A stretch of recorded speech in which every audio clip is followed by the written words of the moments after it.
Quantitative easing.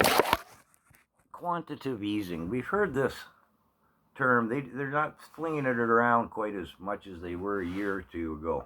But both the Canadian and the American government and other governments. Quantitative easing will get us out of our financial jam.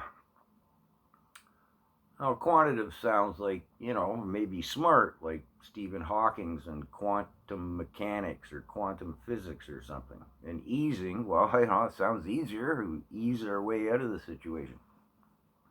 What quantitative easing literally means, and Pierre Poilievre has explained it many times, although far more elaborately than I will, is simply printing money. Now, in its most simplistic sense, I've been reading this book, 10 Lost Years, from the Depression era here in Canada.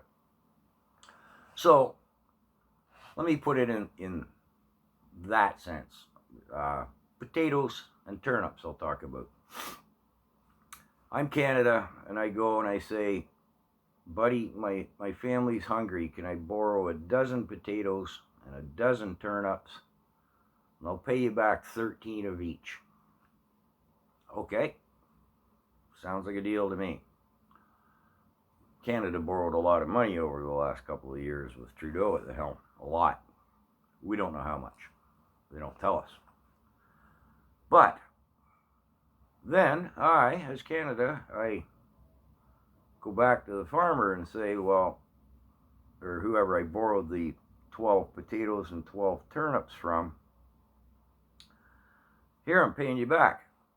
And he looks in the bag and he goes, well, you cut all the turnips and the potatoes in half.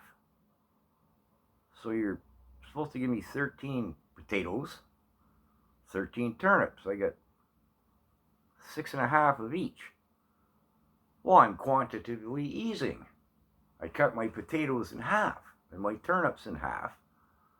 So they're worth twice as much because we printed that much money. Well, the guy you borrowed the money from goes, no, your potato, your turnip, and your dollar are worth half what they were before.